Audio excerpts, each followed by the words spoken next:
You're listening to the soon-to-be-named network, the Lamborghini of podcast networks. Are you ready to listen to Final Wrestling Place? Kick it! Yeah! Yeah!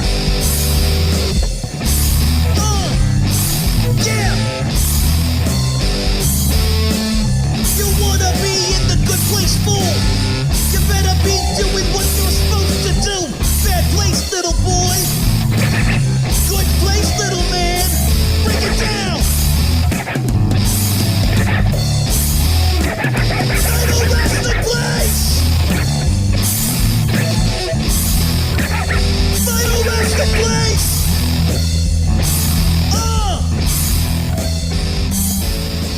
Welcome to Final Wrestling Place. I'm Tim.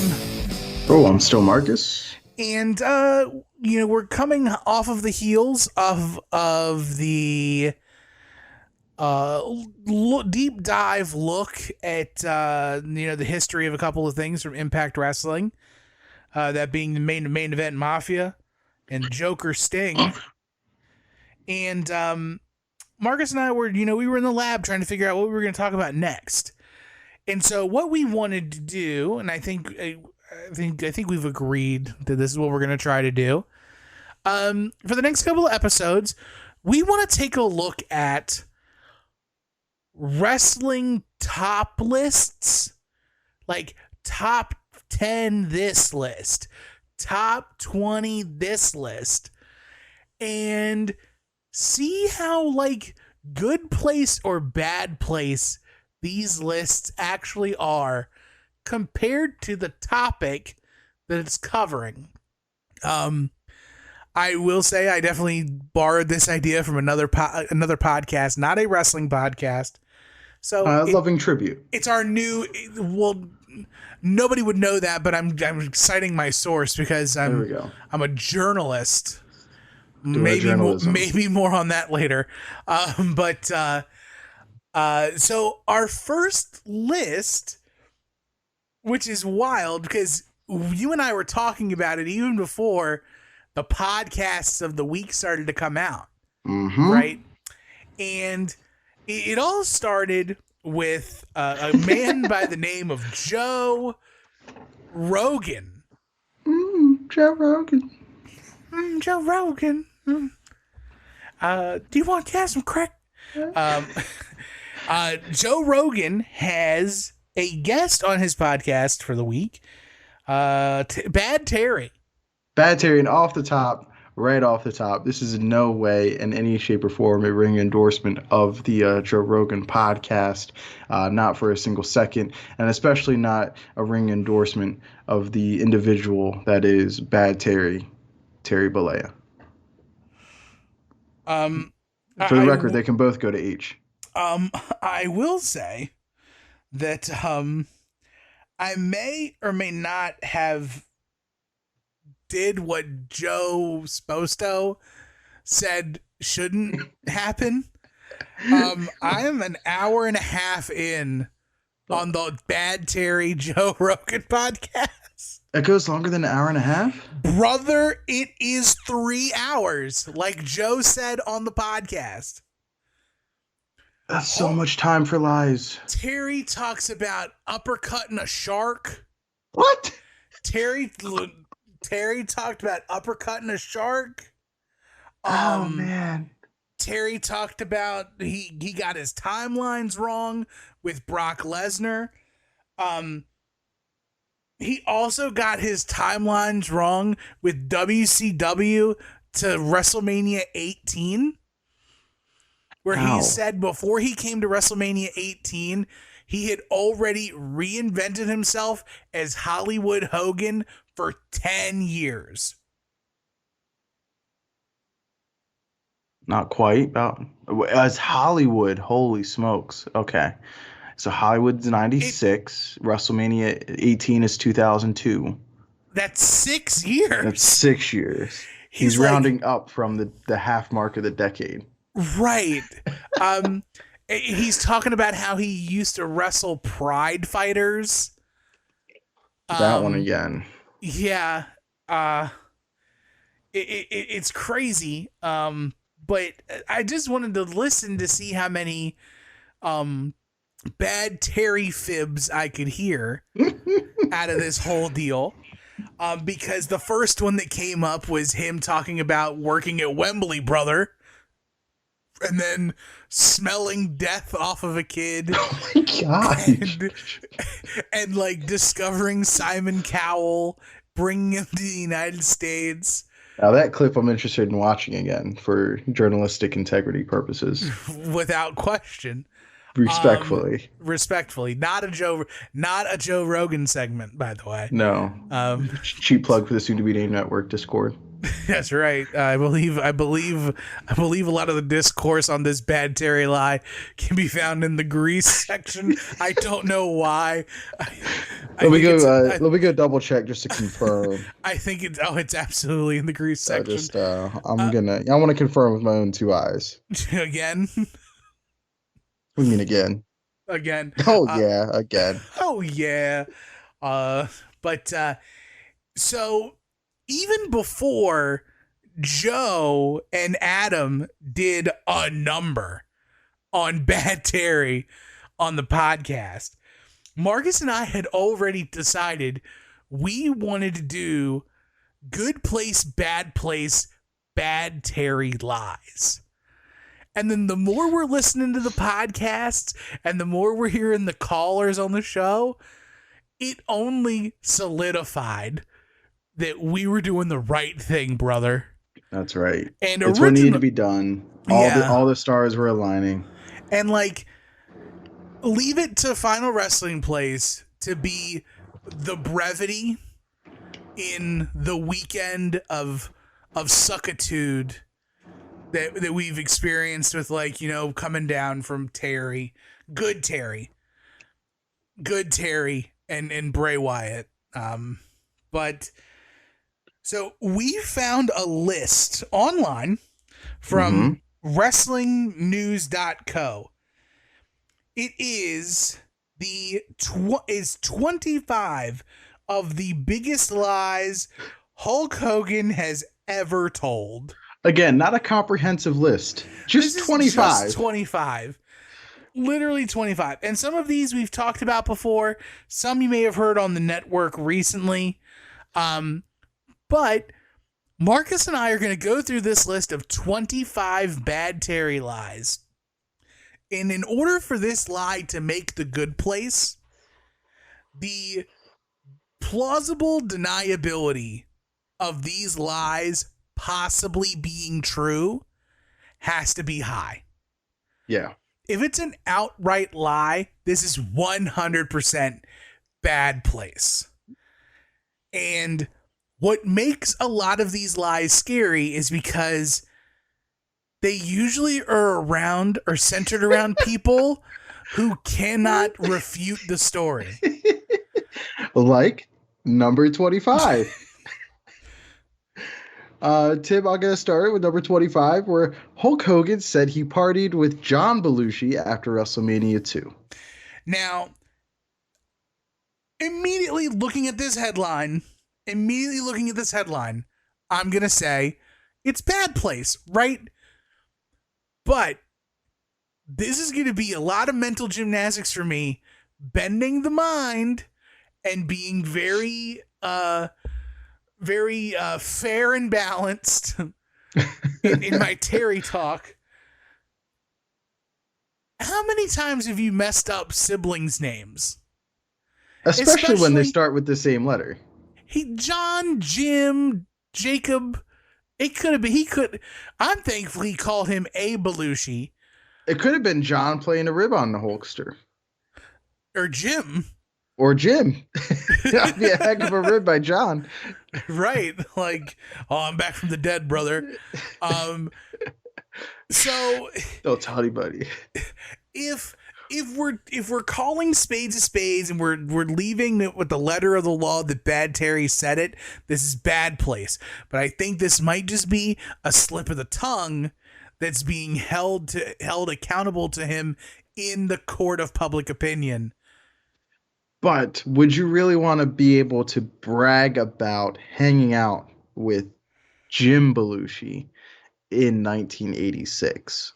That's why I'm willing to put this lie in the bad place. Right. And like Bad Terry in at WrestleMania 2, wasn't he on was he on the LA card? Yes, he was. Okay. So we're to believe that he partied with John Belushi in LA? That's the lie? Well, isn't the lie that Terry said that they went to like Studio 54? Brother, you were on the West Coast. So then you need to tell me that you, after body slaving and beating King Kong Bunny in a steel cage, you then caught a shower, brother, hopped a red eye, flew to New York, and then partied at Studio 54 with John Belushi. Bad place. All right, you've convinced me. It's a bad place lie. Bad place lie. It's a bad place lie. Number 24. This is a good one too. Are you keeping track of where each one's going? Oh no! All right, I got all the info handy. Let me do a journalism here. I got a journalism. I got my notes here. 25 X. 24. I'm already giving it an X. Hulk Hogan claims entrance theme music was his idea when he came to the ring with Eye of the Tiger in 1982. There are facts that prove this to be wrong. Like, and he is not big on us, but Sergeant Slaughter was the guy. At least in modern history, right? To really popularize it. I mean, the Freebirds in World Class, I think might have been before that. I think going way back, like Gorgeous George, I'm pretty sure. Yeah, that's what the article. The article references Gorgeous George to Pomp and Circumstance in the 40s. Okay. Mildred Burke used entrance music in her heyday. This is a bad place lie. Like Gorgeous George ain't here to defend himself. Yeah. Sergeant Slaughter, nobody really cares about unless he's talking G.I. Joe stuff. Like, well, Tim, there might be a reason why Hulk Hogan wasn't watching wrestling in the 50s, the 40s, the 60s, the 70s, and that is because of number 23 on the list, where Hulk Hogan claims that the Rolling Stones and Lars Ulrich of Metallica both wanted him as their bass player. Okay, so this has a direct correlation to the Joe Rogan experience. Oh, okay. So Bad Terry, I need to refer to him as Bad Terry. He talks about it multiple times about his band Ruckus. Yeah. Like literally talking about the band Ruckus, where he was like all of like the best musicians in the prep bands that he was with, all formed a super group that did like funk rock. Okay. So like, and he claimed to be a studio musician doing like studio work. Okay. And I'm like, in what world is a funk bass guitar player gonna get tapped by the Rolling Stones and Lars Ulrich? Like, at what time is Lars reaching out to Terry? Is this like when Cliff dies? Is this pre-Cliff? I think it's got to be pre-Cliff. Imagine a world. But then again, is Bad Terry anywhere near Lars during this time? Is Bad Terry a California boy through and through? I thought he was in Florida at that time. And Lars is from San Francisco. So there's no way Terry, unless the ad went out in a national newspaper. Brother. There's no way. There's no way. Right. Yeah. Hard And, pass on that one. And I don't know how close Venice Beach is to the Bay Area. I don't think it's close. This is a bad place. This is 3 for 3 bad place. This is a bad place lie, especially since it's been debunked by Lars, and it wasn't recently debunked by like somebody from the Rolling Stones. Probably. But Mark, you get a great one right here. You're up. Number 22. 22. That's me. You're Hulk Rules, an album released by Hulk Hogan and the Boot Band, includes a track entitled Hulkster in Heaven. According to Hulk, and this is the story about the article or the video that we have to do extra research on from the Grease section. Hulk Hogan met a very sick Make-A-Wish kid in England and got him a ticket to Wembley Stadium for SummerSlam to watch him wrestle in the main event. Joe Sposto does a really good job of kind of writing Terry's lie. Because in the video, he never says SummerSlam. Correct. He does say ahead. 1992. Yes. And he does say Wembley. Right. So all of us are like, we're coloring in the blank spaces of the lie. But is it possible that he maybe meant 1994, 1995, WCW running Wembley Arena? Right, but even then the lie gets even weirder, because then he talks about Simon Cowell and how he met Simon Cowell through his manager, Jimmy Hart. You know, the Mouth of the South. Mouth of the South. He had a band too. We insert this because I caught this on the clip. He said Jimmy Hart had a couple of #1 hits, and that is a lie. He had one #1 hit. 22B. A lie within the lie. Lie 22B is a bad place lie. Because there's factual evidence that goes against it. But keep on dancing, baby. I love how when he was telling the lie, he was like, oh well, me and Michael Jackson and George Mr. Foreman T. or Mr. T are all doing Make-A-Wish stuff.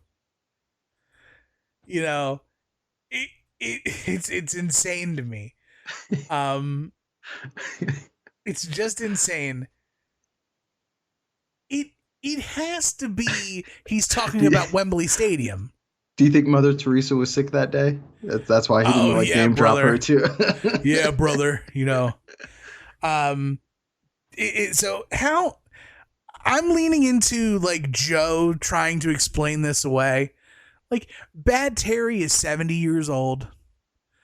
Like, is he misremembering things?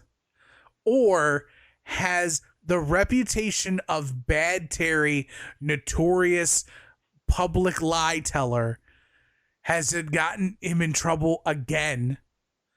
I'm gonna go with it's gotten him in trouble again. All right. And judging by the one clip I saw, or one of the clips I saw from the Joe Rogan podcast, it seems like Bad Terry might not know that Google exists and how it functions. Because all this is very easy to Google, and I feel like he's like, SummerSlam 92. Nobody knows I wasn't there, dude. I'm going to say I was there. That was a heck of a house. Yeah, thanks for the house, brother.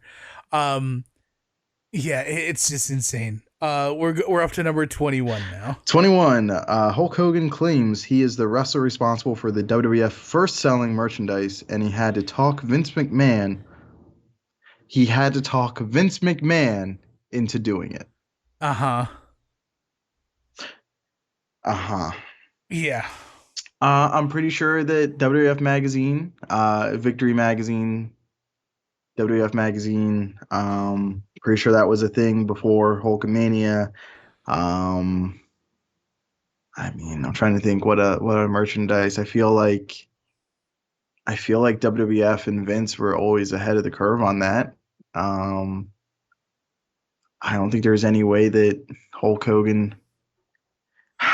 He might have been the first wrestler to have like a full-blown marketing campaign about Right, them. right. Everything Hulk Hogan. You know what, Tim? I feel like because the only person who can 100% debunk this would be Vince McMahon, and he has not come out to 100% debunk this, we might have a good place lie. Because I think that there's enough truth wrapped in it where it's like maybe Hulk Hogan is calling merchandise more than just like actual merchandise and going Like in more than just t-shirts. like he was the first mainstream star of the WWE in the super capitalistic time frame of The the greed is United good States. era. Yeah, like Bruno was the guy, right? Everybody's got Coke money, 80s, yeah. Right. Nobody had money. People had sandwich money for Bruno. They got other money for Bad Terry, right? So I think there's some truth wrapped up in this lie. So finally, hey Bad Terry, good job. Good place Yeah, lie, I think brother. you got one. Got one. You got one. You nailed it, brother. Going through the list, number 20. This is a classic. Hulk Hogan claimed he once wrestled 400 days in a year. What is the rest of this list if this is number 20? Now, Holy okay. the mental gymnastics, the math that he is able to get involved here, I give him an A for effort, and you know what? I want to put it in the good place. Now, okay. So I actually did a journalism through the Joe Rogan podcast. Okay. Because this kind of comes up again in the first hour and a half of the podcast. And yes, by the time this is aired, I will have already listened to the other half of this podcast. I will be the person who trudges through the cesspool of ivermectin and gets the scoops, brother. So Bad Terry does not. He mentions the number 400 again when talking about wrestling, because he was like, well, you know, brother, I used to wrestle in my heyday. I was on a plane 300 days a year. Okay, on a plane 300 days a year. And he was like, and some years I wrestled 400 to 450 matches in a year. Mm. Talking about double shot weekends. Now, there is a borderline line. I don't know if this is true. You may be able to like rectify this. This is my little dinger went off with this. But he was like, there's times where like you'd work an afternoon at the Philadelphia Spectrum and then you'd work the evening at Madison Square Garden. Or you'd work the afternoon in the Boston Garden and then the evening at the Los Angeles Coliseum.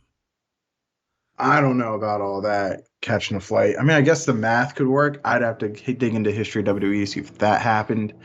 I feel like there's just too much room for error. But I know like as late as like 89, they were still doing like the Spectrum to up to Boston double shot, or work doing like Connecticut and Boston because those are two different markets. Like, right.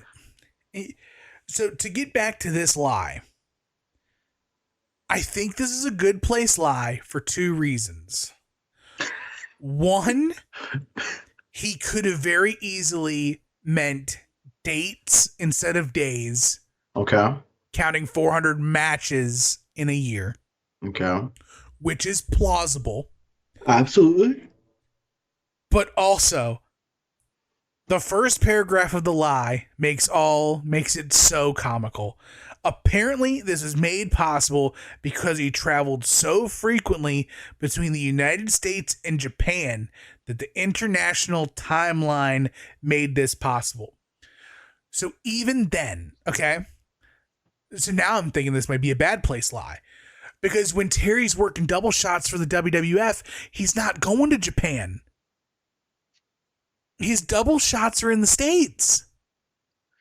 Double shots are in the States, but there's times where he's going to Japan, like still in the mid 80s. Not during Hulkamania, I don't think. Right, but he's not working twice in the same day when he's going to Japan. But he's saying he did so many Japanese tours. I'd have to look up when Hogan did his Japanese tours. I really don't know a ton about that. You don't just like lose your North American time when you go to Japan. Like, the calendar moves on. You didn't leave the United States on March 15th to go to Japan, wrestle till March 27th, and then come back to the United States March 15th. Like, I'm willing to put it in the good place because I'm not willing to do all that math. Yeah, we ain't be mathing. All right, number 19 on the list. Hulk Hogan claims that he was offered a role in the movie The Wrestler. Note to that, Hogan says that director Darren Aronofsky offered him the lead role 3 times, but he turned it down because he said, "I don't deserve it, brother."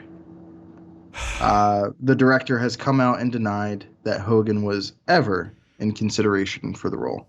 Well, that just lets us know that this is a bad place lie, right? Bad place lie, yeah. Done. Number 18. While Hulk Hogan did star in Mr. Nanny and Santa with Muscles, he claimed in his autobiography that he rewrote both scripts entirely, only to have his wrestling credits stolen from him by the Writers Guild. Brother. Oh, man. This is bad place too, right?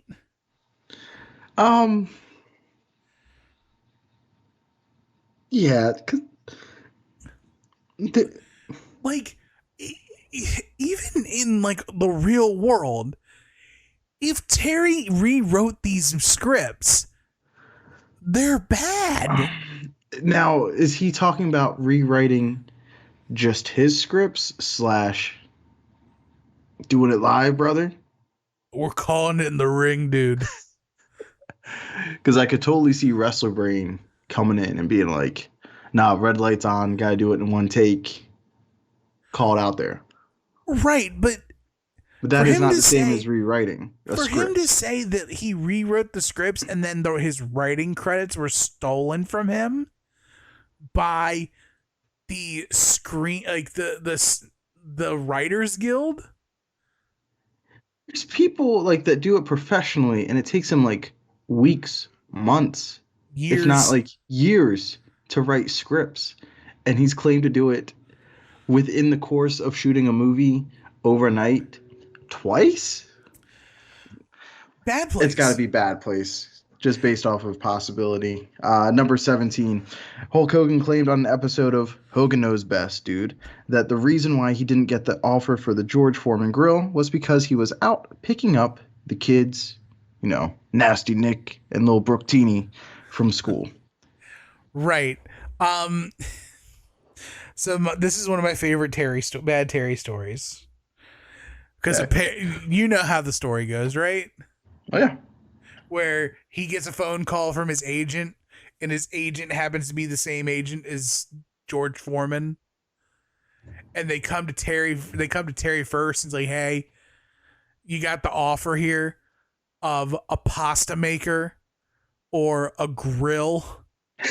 Get back to me."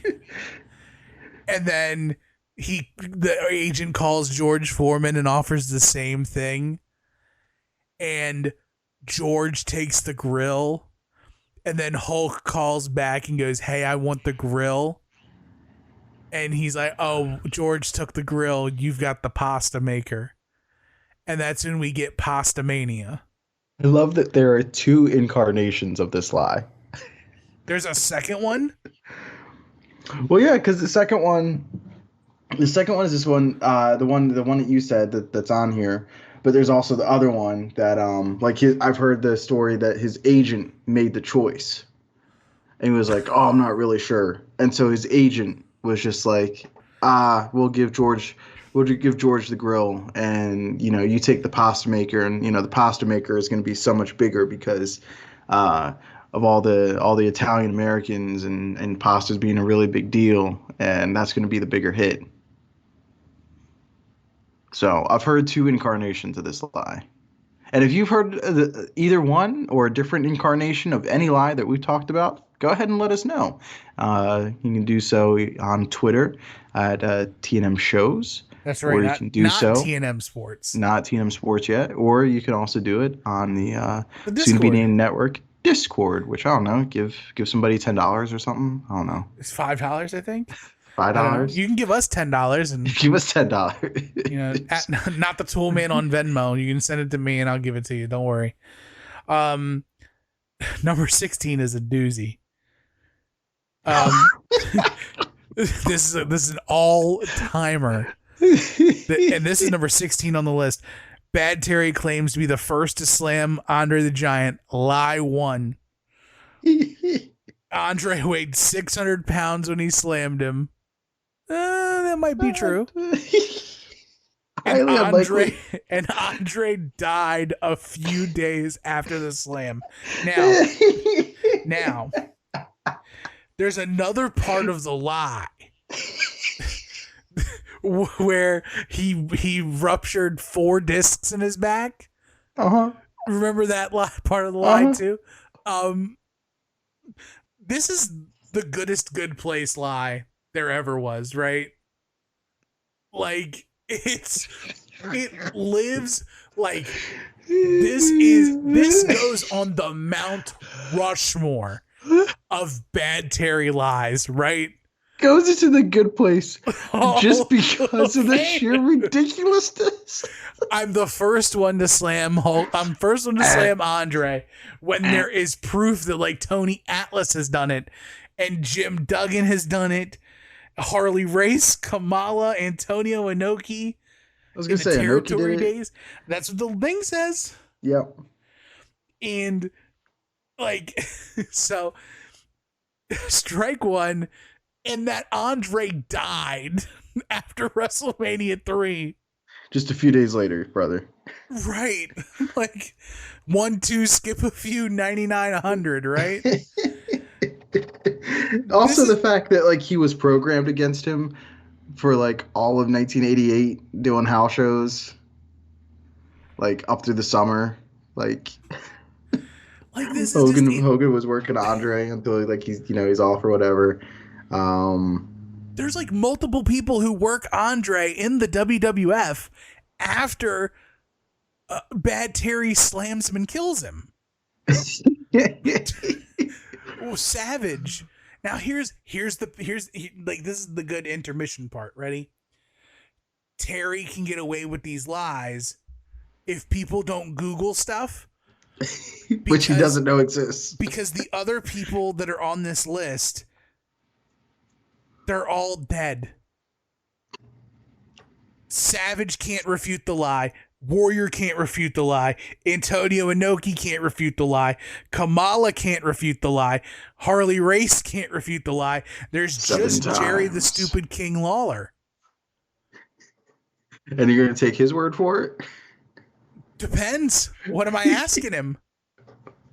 Like, it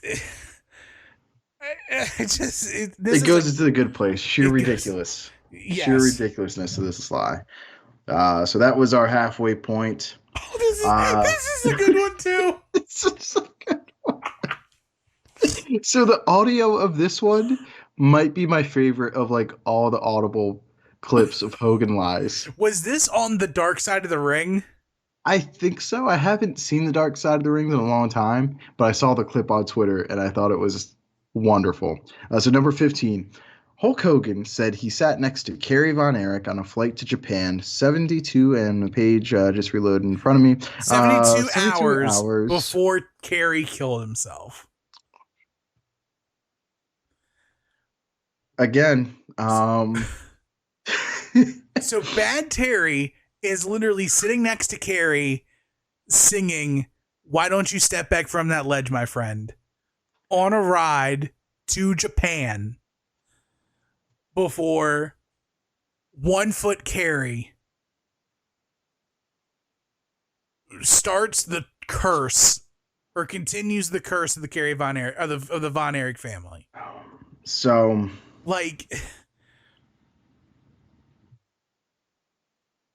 according to the article, Kerry dies on February 18, 1993. Right. 72 hours to this, Hogan was at a WWF taping in Long Beach, California. And the next day he was on TV tapings in San Diego. And Kerry was released from the WWF in August of 92. During the weeks leading up to his death, he was wrestling at GWF. So now you mean to tell me that Bad Terry in 1993 is traveling to Japan with Kerry Von Erich? In the clip, isn't it? Hogan's like doing a Kerry impersonation. He's like, "I promise, Hulk Hogan, I won't kill myself," or something. Yes. Like, yes, Hulk. Talking to Hulk Hogan like he's a priest. Yes, Mr. Hulk Hogan, I will not do this. Oh man, Bad Place. Bad Place, man. But I do love that lie. One of my favorites. It's a modern classic. Here's number 4. 14, excuse me. Bad Terry said that while he was in WCW, a pay-per-view bout was supposed to take place between himself and Mike Tyson, but didn't take place because, quote, Tyson was too scared. Of what? Of what? That's an actual question. I understand that Hulk Hogan, Bad Terry, at any point in time is a big man. Whether he's the weathered walrus or whatever, he's a big man. Okay. I cannot buy Mike Tyson being afraid of Hulk Hogan. Oh, man. Okay. No, I want to talk about this, and then I want to go to another aside from the Joe Rogan podcast, because you mentioned Hulk Hogan being a big dude. He's a big dude. Okay. This is a Bad Place lie, right? Yeah, Bad Place lie. Because but also, is which Tyson WCW pay-per-view would this be? Because Tyson was in jail.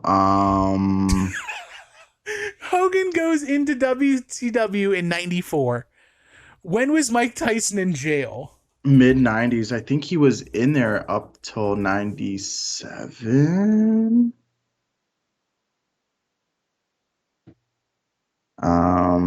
Check it out here. Convicted in 1992.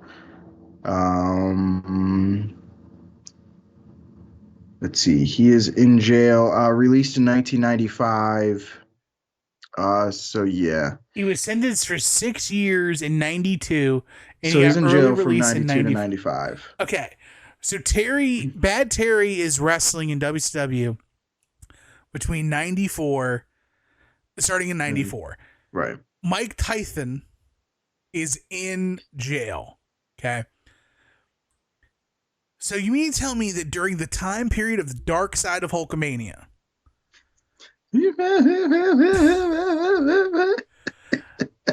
that was the dude on the beach singing the Hulk Hogan song with Macho Man and Hulk Hogan jamming out behind him. right?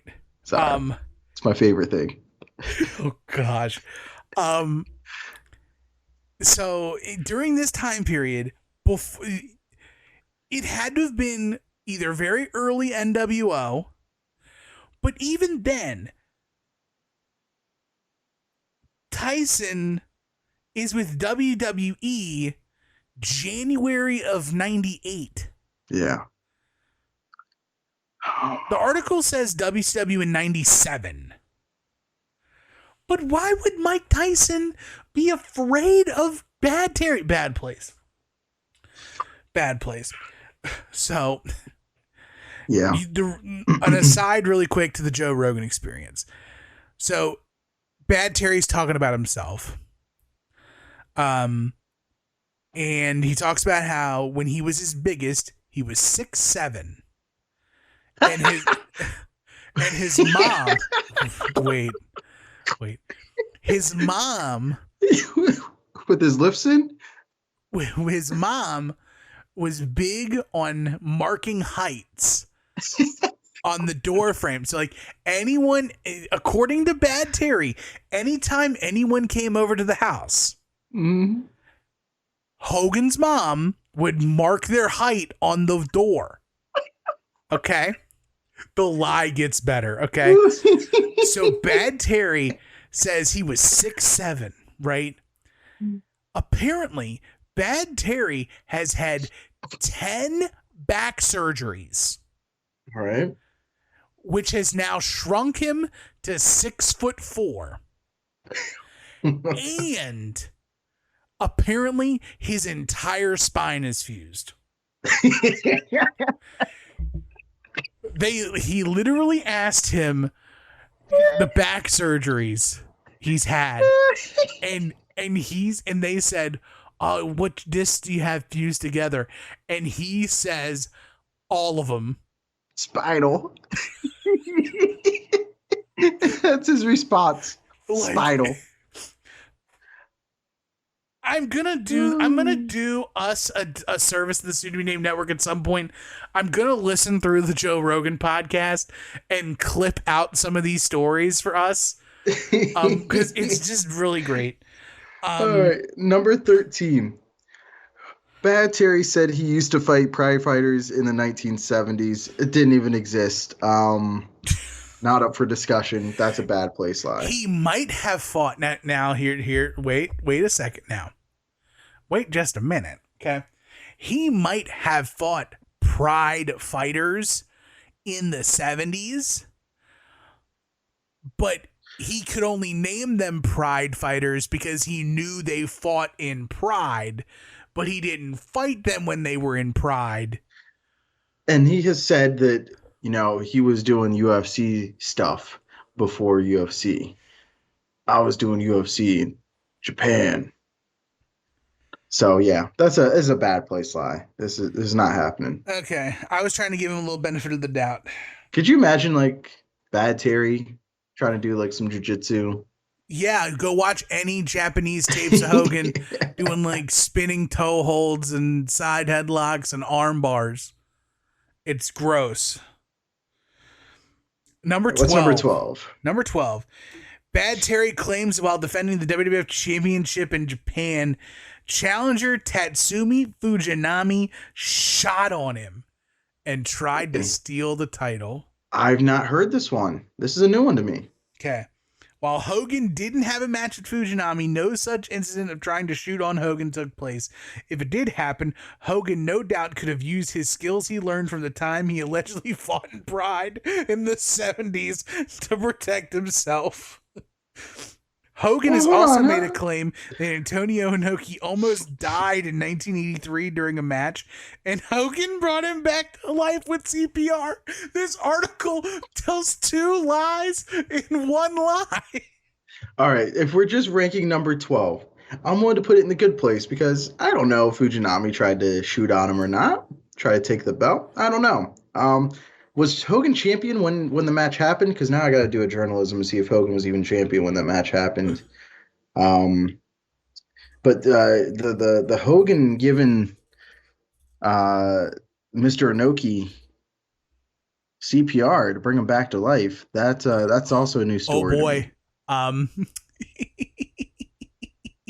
No, he was not. Let's see when this match was. 1/4/94. He ain't the champion of nothing. So there might be another one here from 1985. Okay, then Hogan would have been champion. Yeah. The IWGP WWF Championship Series. Okay. So I think it's got to go good place then. Number 12 has to be put in the good place. I'm gonna let it ride. Tatsumi the Dragon? You're putting this in the good place. I'm putting it in the good place. It could have happened, man. It could have Plausible happened. deniability. It could have happened. Fair enough.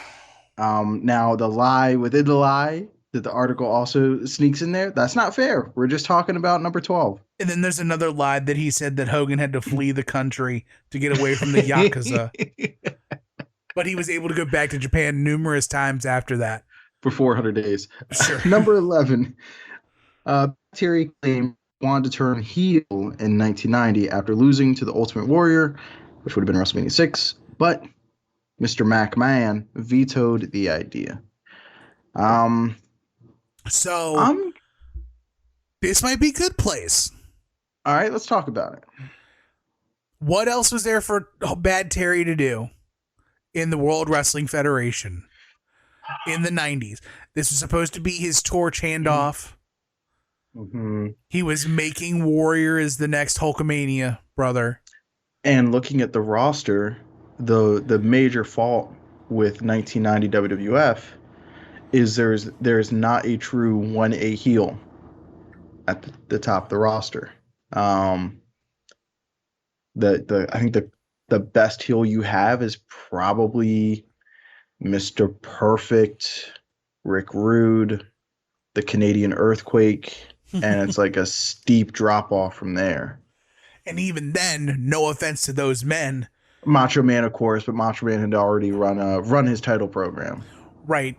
And no offense to those men listed, none of them are like world title contenders. Right.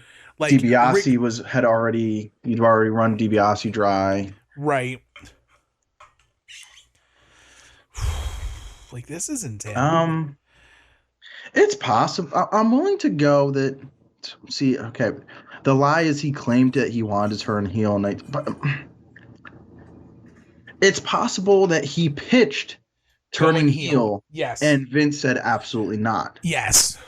I'm willing to put it in a good place. That's what I'm saying. I think that there's enough there that where Terry was like him and Vince are sitting by the pool, and Vince and Bad Terry goes, "Well, Vince, brother, why don't you just turn me heel?" And Vince goes, "Absolutely not. You're the Babe Ruth. People can't boo Babe Ruth." Yeah, they can. Tim, we are in we're in a high regard here. We're in the promised land. Number 10. In late 1991, Hulk Hogan had a short feud with The Undertaker, and Undertaker's tombstone caused serious injury to his neck. Brother, if Coco Beware is fine after the murder that Mark from Texas put on him in Survivor Series, then Bad Terry being a full state away from the tombstone at Survivor Series 91, this is bad place. This is so bad place. Yeah, this is bad place. Bad place because by 1991 you can you have slow motion capability on your VHS. Because I remember you could pause VHS always. I remember as a kid, watching the tombstone from Survivor Series 91 and seeing that Undertaker left plenty of daylight in between that shiny bald head and that steel chair. Because I had, as a kid, heard that Undertaker hurt Hulk Hogan's neck with the tombstone. Yeah. For real. I've heard that. And I was like, he never even hit. No. And Mark from Texas says that he looked back because people said, "Oh, you got heat with Terry, Bad Terry." for the tombstone, and he thought that he really protected him because he's the golden goose. And he went back and watched the footage, and he said his head never even came close to hitting the chair. And then Mark from Texas, alleged tough guy, went to go confront Bad Terry, alleged UFC shooter. And Bad Terry said, well, it was the force that you drove me down with, that even though I didn't hit the canvas and didn't hit the chair, it was the force and the jolt of my body being driven down. That's what jammed my neck. No, bad place. So bad. Number 9. I do love that Bad Terry gets the last laugh in that feud, because Bad Terry gives him like the 3-inch chokeslam jump at Judgment Day 2002, where he drops the title. Where Mark from Texas actually hurts Terry's neck. Like, you go back and look at that 2002 run, Hogan's got like nothing but bangers in like 02 and 03, except for the stinky match with Mark from Texas at Judgment Day. It's pretty funny. Number 9. In 2023, all right, this is a new one. Bad Terry told a story about a sumo wrestler who was making his pro wrestling debut, and that the sumo wrestler refused to put Bad Terry over. So allegedly, the sumo wrestler in question here is none other than John Tenta, the Canadian Earthquake. And the two men got into a real fight in the ring. This is an unheard of story. Because here's the thing. Here's the thing. This goes back to something we just said earlier. Everybody that's in the story can't defend it. Terry can say whatever he wants. Now, there is the clip of Katawa being unwilling to work with Mr. Canadian Earthquake. And then Tenta's like, come on. All right, let's go. And Katawa, I think, takes a hike.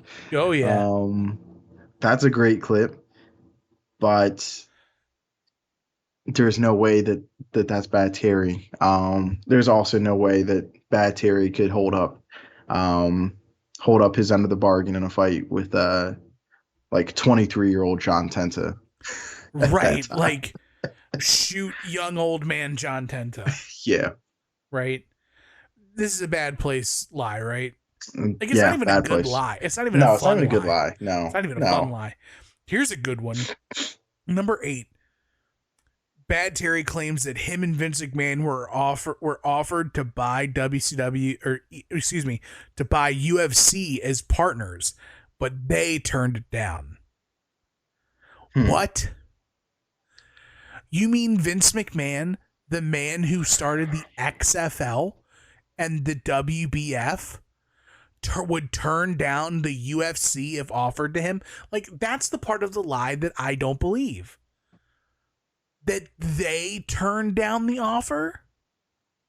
When in the article, there was talks of them to sell it to McMahon? And that Sweet Brucey even talked about it on Something to Wrestle With? To me, the timeline just doesn't add up that both Vince and Hogan would be offered to buy UFC, like together. Like, the timeline doesn't add up at all. Because when UFC would have been looking for backers or sellers, like, Terry would have been in WCW. UFC 1 was November 12th, 1993. He's not in WCW, but he's not in WWF. When does he go to the WCW? Like April spring 94? Yeah, it's pretty much a done deal in April. Right. So, like, how? Yeah, there's no way. There's no way this is a true lie. That's a bad place lie. That's a bad place lie, baby. Number 7. Number 7, Bad Terry claims that he noticed early on that Kevin Owens would be a star. This lie is apparently committed on Radio Yorkshire in or he told Radio Yorkshire that in 2015 he watched Owens when he was in NXT. And Hogan says, quote, "Well, I hate to brag, dude, about it, but I'm the first one to point the finger at Kevin Owens. I saw him on NXT, like his second match, and saw him just chop and beat and grind and beating this guy down and doing it the old school way, and really understanding how to get heat, doing it the old school way. And I said, that's the guy right there, dude. I said, that's the guy. I don't care if he looks like a wrestler, looks like an ice cream salesman. I don't care, brother. That's the guy." How is my brother to dude ratio? Brother dude ratio is so good. Okay. So good. So there's a lie to this. And that is that there's no way Bad Terry's watching the Indies or NXT. Right? Well, here's the thing. Hogan didn't say that he told anybody this. Hogan said that he was watching. He didn't say who he was with. He didn't say who he was around. He didn't say where he was. It's very possible that Hogan was watching this on his lonesome with his pile of money that may not exist anymore from the settlement, and said, you know what? That's the dude right there. That guy's got something. It's possible he said it to nobody but himself. In his pile of Gawker money. Allegedly. But also to say that he's the first one, see, that's debatable because I believe Owens and Sam Zayn have come out and said that like they ran into Austin a couple times at like airports or whatever, and Austin would like give them pointers and tell them to keep going or whatever. So like, don't stop talking. Yeah. The famous "Don't Shut Up" promo, or the "Don't Shut Up" conversation that Kevin Steen and Stone Cold Steve Austin had in the airport. Yeah. This is a bad place lie. It's a bad place lie. Nobody can verify this. Mr. Tim, take this to number 6. Marcus, welcome to TNM Sports. Oh my gosh. Bad Terry claims that Holy he batted smokes. 714 in the Little League World Series. Okay. When did the Little League World Series start? That is exactly where my mind went to. Looking it up now. All right. First Little League World Series looks like it was played in 1947. Okay. In Williamsport. Okay. So when was Bad Terry born?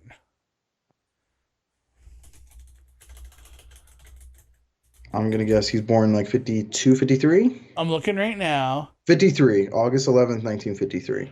So that means that he would have been in the Little League World Series in 1963? Because it's 10 and under, right? It's 10 and 11-year-olds? Sounds right, yeah. 10, 11, 12-year-olds, right? Because 13, you're too old, right? Sounds right.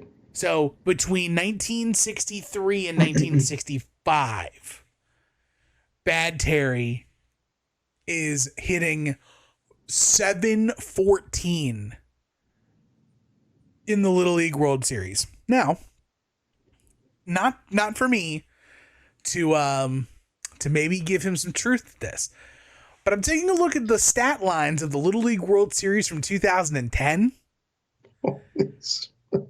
There was a kid who played shortstop who batted 750 in the Little League World Series. He had 8 at-bats, but like, even then, like, there's a kid who had like 13 at-bats and he hit 692. Here's the thing.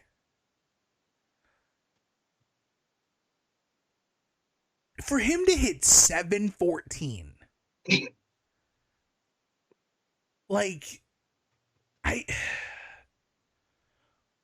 the part of it is, wouldn't we have heard that Hulk Hogan was a baseball player?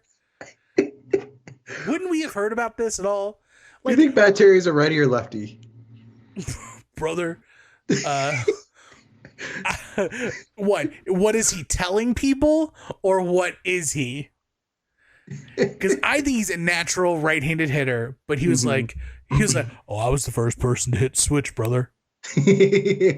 I'll just hop over to the other side of the plate, dude, and let it rip. Bad play, Sly. Bad play, Sly. 714, gee whiz. Well, Marcus, you got a doozy at number 5. Let's go, baby. Scrolling down to number 5. Holy smokes. The Batsiri claimed to be scouted by both the New York Yankees and the Cincinnati Reds after being a pitching star in high school baseball.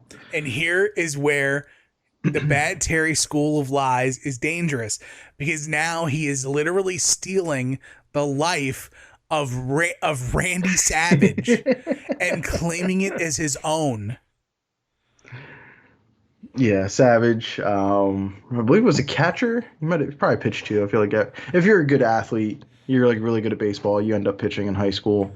Yeah.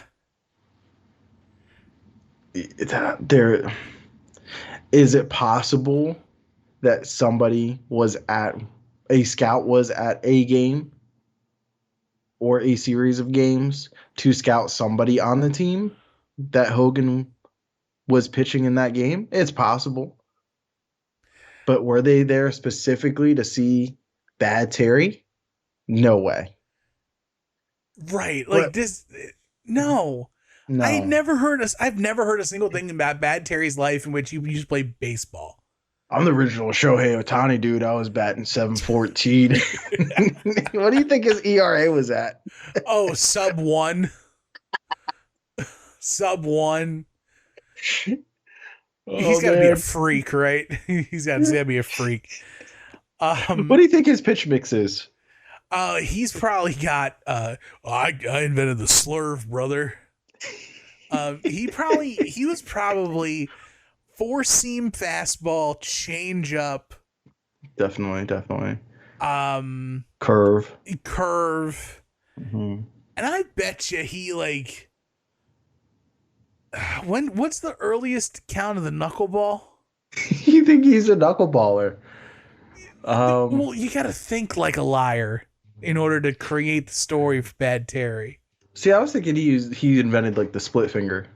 Oh yeah, because my hands are so big. My hands are so big, I could, the ball wouldn't really just fit in the palm of my hand, dude. I couldn't get it out. I'd have to hold the ball on my fingertips, but then I was like, if I just spread my fingers real wide, I could like grip the ball like a bird, brother, and I could zoom it in there, send it. It went off the radar gun, and they said 90, 95. Holy smokes! Oh, holy cow! This is a bad place lie. Yeah, this is a bad place lie. And the next one, there might be some plausible stuff here. Bad Terry claims that he broke his ribs during his match with The Rock. I always love this one too. 18. You know what? This is a good place lie. He's trying to put over the rock bottom. Yeah. Oh, never mind. This is a bad place lie. Oh, it's a bad place. Because if you read the story, he actually broke his ribs in a live event match against Rikishi. Okay. And that his ribs were already injured going into the match with The Rock at WrestleMania. Yeah, it was the rock bottom that really broke him, dude. So is this good place or bad place? Even though we've proven that this is debunked.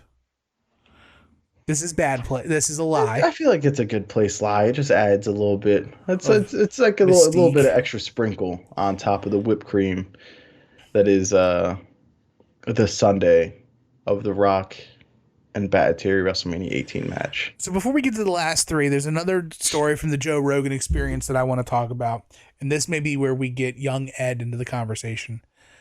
So, Terry, when talking about all of his surgeries, he was talking about how he managed the pain, and he admits on the Joe Rogan podcast that there was a point in time in which Bad Terry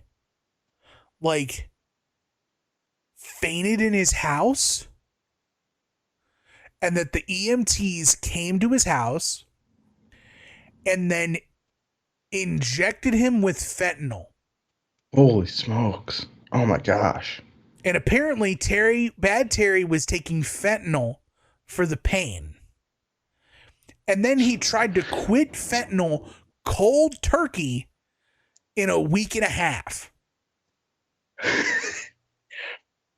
He's a superhero. Like, He's got that serum or whatever that Captain America had. he's got that effort in his system, apparently. No, you know what he's got in him? He's got that dog in him. That's what he's got. But this is just... That's an impossibility, right?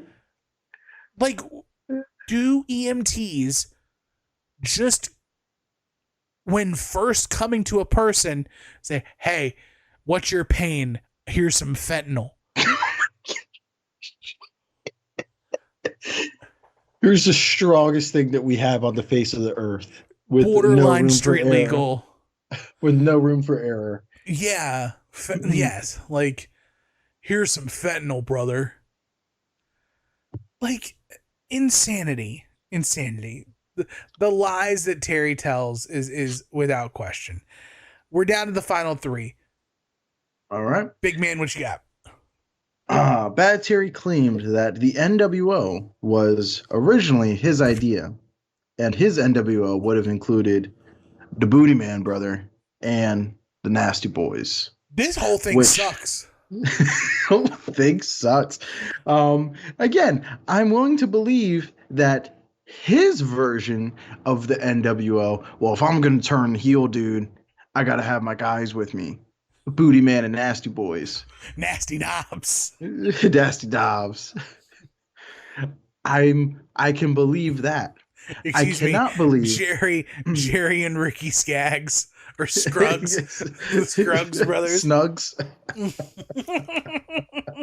Brian Snugs. Brian Snugs and Jerry Snugs. I cannot believe that Hulk Hogan pitched the NWO in its original in its original version. That is a lie. So the whole thing together to me is a bad place lie. Bad place. The worst.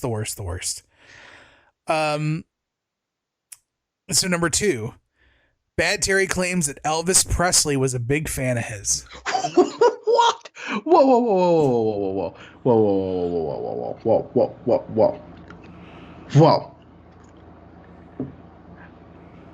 Mm-hmm. Like an Elvis head. But didn't he die in like 1979? When did Elvis die? Elvis Presley. When did he die? 77. And that's when Bad Terry literally broke into the business. He died in Memphis, right? In Graceland on did he die in the toilet? Has that been confirmed and denied? I think the story goes that he died on the toilet, and I believe there's also a story that he had a fried peanut butter, banana, and bacon sandwich in his hand. Okay, dudes rock. Yeah. What a way to go, right? Who doesn't love a good peanut butter and banana sandwich now and then? Okay. I know I do. I love me peanut butter banana sandwich. That Jay rocks, especially for a dude who don't like jelly.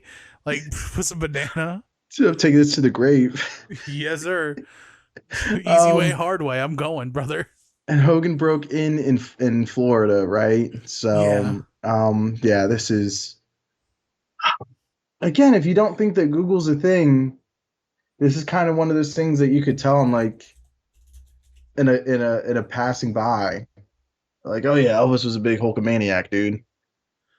Right. But like, if you have half a brain and you know what Google is, and you put those timelines together, not all old stuff is in the same timeline, man. That's like two different categories of old. It's like a whole 10 years missing there. So yeah, I'm gonna go bad place. What do you say? What now? I'm gonna go bad place on that one. Oh, this is absolutely bad place. Without question, bad place. So now we're down to number 1. Did we do number 2? Did we skip one? Number 2 is... Oh, was that one? Number two is Elvis Presley, baby. I just said number 2. Okay, so number 1, Mr. Tim, do the honors.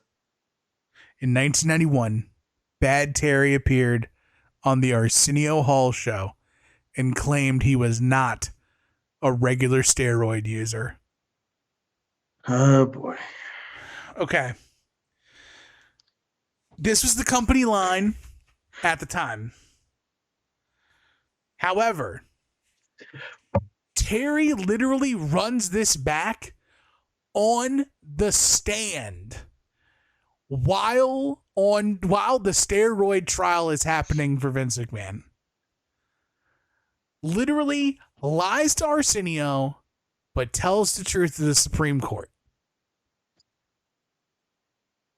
Well, I mean, he was telling the truth. He wasn't a regular steroid user. He was a super duper steroid user. He's like, I'm not just a member of the Hair Club for Men. I am also the owner. I am Sly Sterling. So I am actually going to put this as a good place lie. I am too. This is a core Hulk Hogan lie, which means of 25 lies, we have 1, 2, 3, 4, 5, 6, 7 good place lies for Bad Terry. I mean, and plus steroids are cool, so Anabolic steroids is the logical next step for this. So according to all the lies we've said, the good place lies are Bad Terry didn't use steroids, that he broke his ribs at WrestleMania 18. Hold on, the browser refreshed on me again. That Bad Terry wanted to turn heel in 90 after losing to the Warrior Man. That Tatsumi Fujinami shot on him and tried to steal the WWF title. very possible. And then the other core Bad Terry lies, which is Bad Terry claims to slam Andre the Giant weighing 600 pounds. When he slammed him, Andre died a few days later. Just a few days later. And the last good place Bad Terry lie is Bad Terry once wrestled 400 days in a year. Now, did you see the Joe Rogan lie? The one that made its rounds. The one about Brock. Yes, I did. Okay. There's a lot to take in here with this lie. Mm-hmm. So he said that after Brock went to UFC, Mm-hmm. Terry had him first. I don't believe any of that. I was, of course, super intrigued by when Brock came back from UFC. I got him first. But the Brock Hogan can't even call it a program. The match they had on SmackDown, that was in summer 2002 to write off Bad Terry. Mm-hmm. Like, is he confusing UFC and OVW? He has to be. But even then, Bad Terry knows what the UFC is. And he didn't have him first. Brock had done. He shot up the Raw roster. He had a program with the Hardy Boys. He had a program with RVD. When he goes over to SmackDown, trying to think who else he works.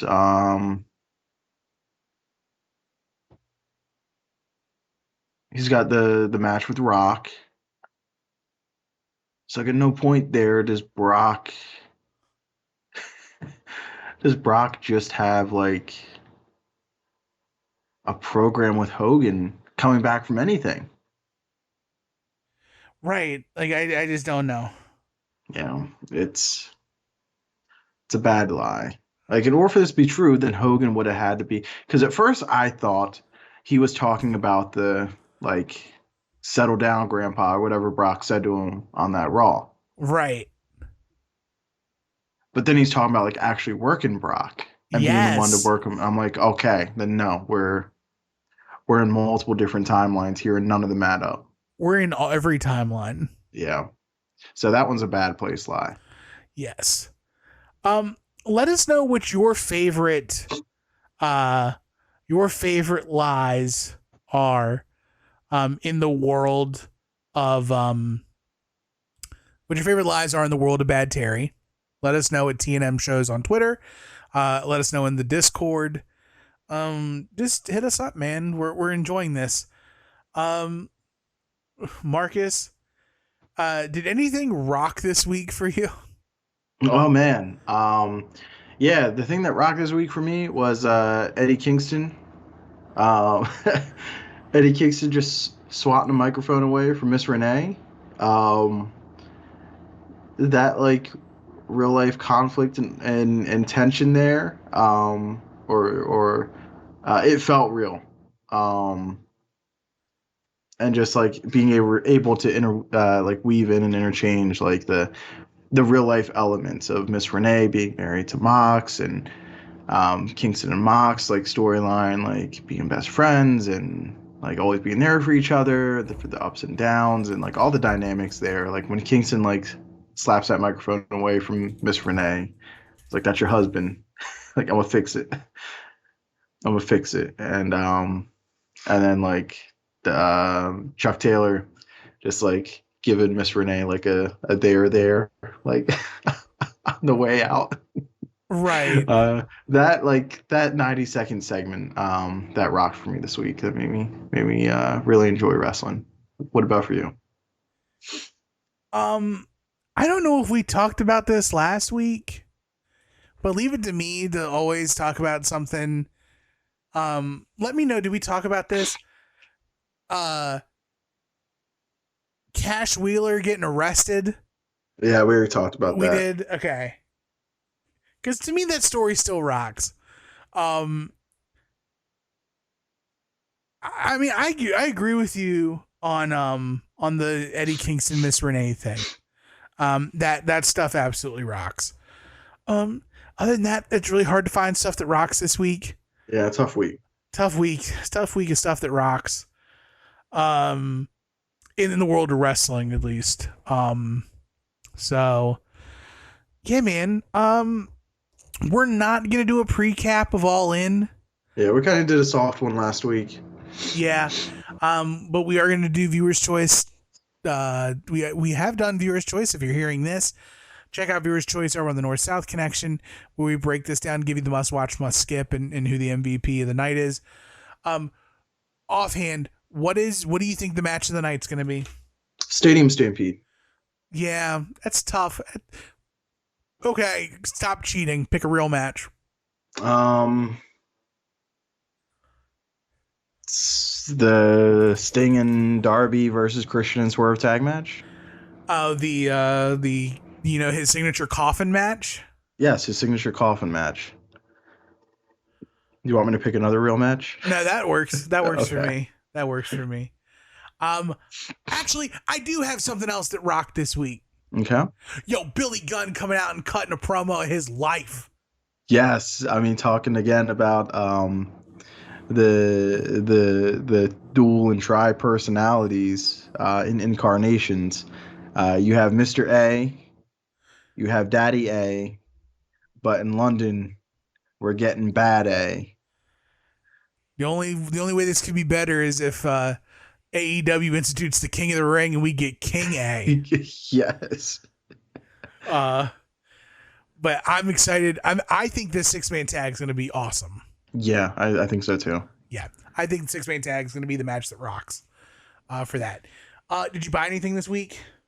I didn't buy anything this week, but did have a weekly purchase come in, and that was the Survivor Series 1990 Ultimate Edition 2-pack. Oh, yeah, I saw that was making the rounds. Yeah, mine came. So Undertaker from Survivor Series 1990. I believe he's got the black gloves, which is like my favorite early version. My favorite version of like that earlier version of Undertaker before you get to the purple.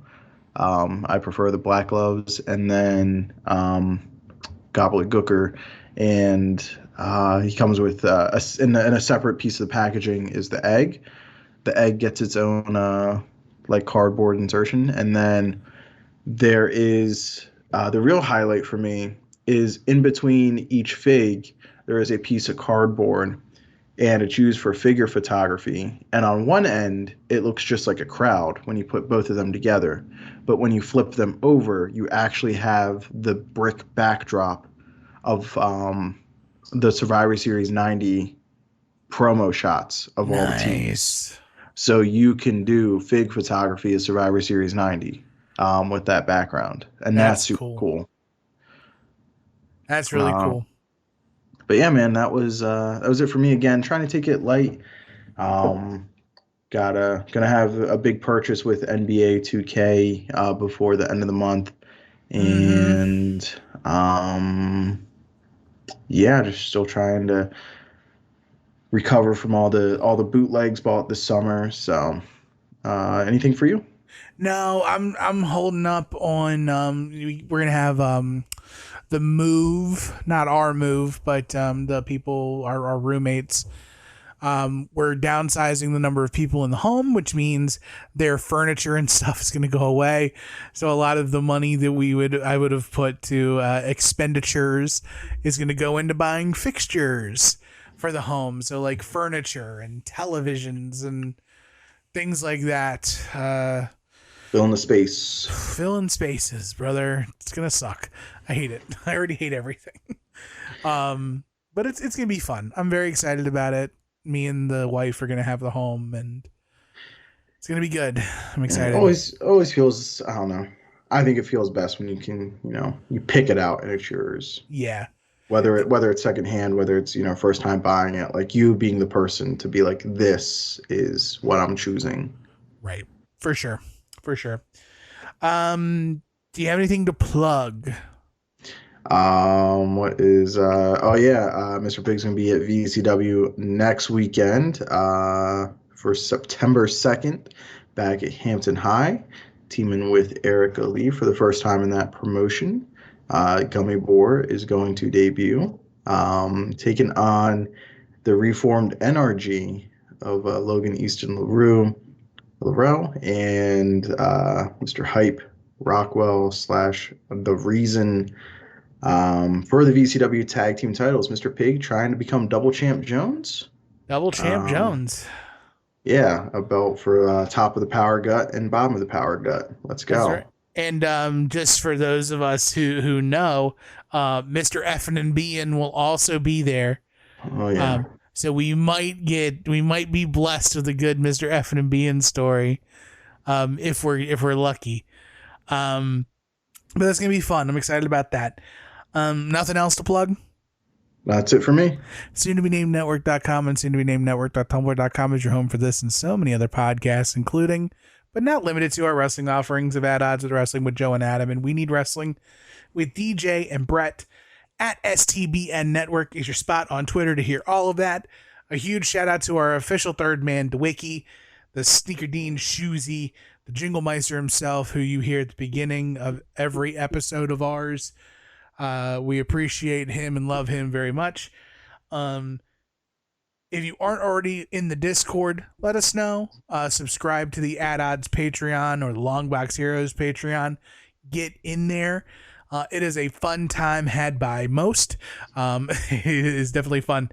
And go over there to catch Sports Talk Presents the NFL Preview Show with Mr. Marcus and Brett and Adam. Really fun time. I called in, so at least go listen to that. If you want to follow us on social media, you can. At Not the Toolman for me, at the Wrestling Speakeasy for Marcus, if you know, at tmshows on Twix. We don't do anything else because we have the Discord now, and Discord's all we need, brother. Next time we are here, we're going to go through another top best of list. If you have a list that you know of that's out there on the interwebs that you want us to break down like we broke down the lies of Bad Terry, hit us up in the Discord, hit us up on Twitter. Let us know what you want us to cover for next week. Until then, enjoy. I hope you enjoyed All In. Hope you enjoy All Out and Payback next weekend. But all that's left right now is to tell the people goodbye. Bye, boys. TM.